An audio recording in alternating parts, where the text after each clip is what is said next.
It is 24 minutes in front of 10 o'clock on this Thursday. Thanks for being with us on Live at 9. She used food to help her in her fight against Lyme and celiac disease, and now Erica Schlick works to help others of us do the same through her business, Trail to Health. And she's joining us live via Zoom with a healthy take on potato salad, which, Erica, we've been having a discussion here in the studio, and 3 of the 4 people in here are just wrong. They don't like potato salad, so give us a recipe. My goodness.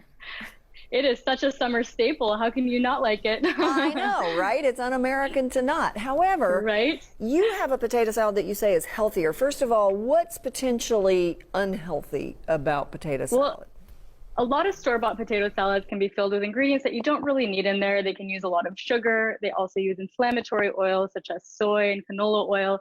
So I'm going to show you how to make a healthier version. We're going to be using an avocado oil-based mayo, and we're going to be using a lot of fresh ingredients and a lot of fresh herbs to make this a much fresher, no sugar, healthier version of potato salad. Okay. Does it also make it a little less caloric? Because I got to be honest, I can put down some potato salad.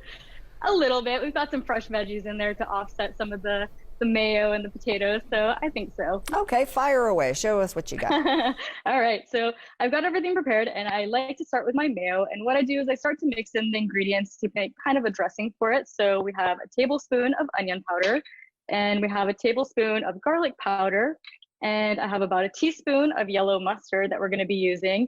And here's where I like to really switch it up from the store-bought ones, is I use fresh herbs in everything that I cook. So I have some fresh dill that came from my garden. And I've got about a teaspoon of sea salt, and we're just going to go ahead and mix this together. You don't need to overly combine it because we're going to go ahead and put it in with our potatoes here soon, but just enough to get the seasoning well combined. And now we'll switch over to our potatoes, and I like to use Yukon Gold potatoes. So this is about 6 potatoes that I've boiled and let cool, and I've got 3 hard-boiled eggs that I've gone ahead and diced and sliced here. And I like to use pasture-raised eggs, so that's another way that you can improve it upon versus the store-bought one. And I really like to add some green olives. The green olives give it a really nice briny flavor and some healthy fats.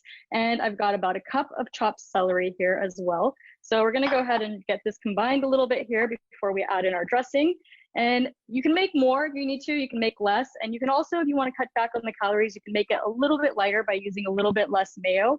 But when you're using a healthier mayo, you've got your pasture-raised eggs, your good oil. So it's a lot of healthy fat. So not too worried about the calories with this, since you're getting so many good nutrients from it. So we'll go ahead and add our mayo mixture into here, and that's pretty much it. After this, we just need to combine it. Oops, my bowl is almost not big enough for this. I'm filling out a little bit today. Let me ask you real quick. Avocado, as you mentioned, is one of the healthiest fats you can have. For somebody who doesn't really like the flavor of avocado, is this avocado mayo real avocado? You won't taste it. Oh. You won't taste the avocado at all. So it's just the oil. It's not the actual avocado that's going to be in this. Okay. And it's a very, very neutral flavor.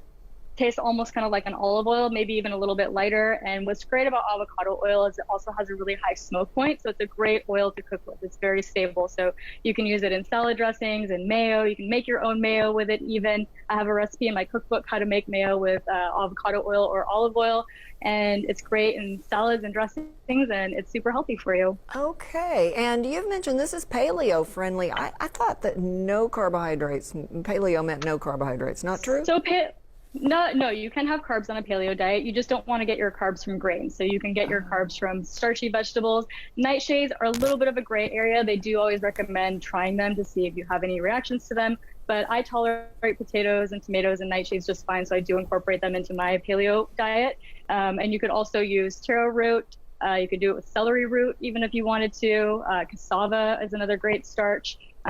So those are all healthy starches, even sweet potatoes. I wouldn't recommend a sweet potato salad, but that's a safe starch and healthy starch that you can incorporate on a paleo diet. Okay, well, I'm of Irish descent, so as long as we don't have to get rid of the white potato, gotta get those potatoes in. Girl. Thank you so much. We'll put the recipe on our Facebook page so everybody can eat up. Thanks.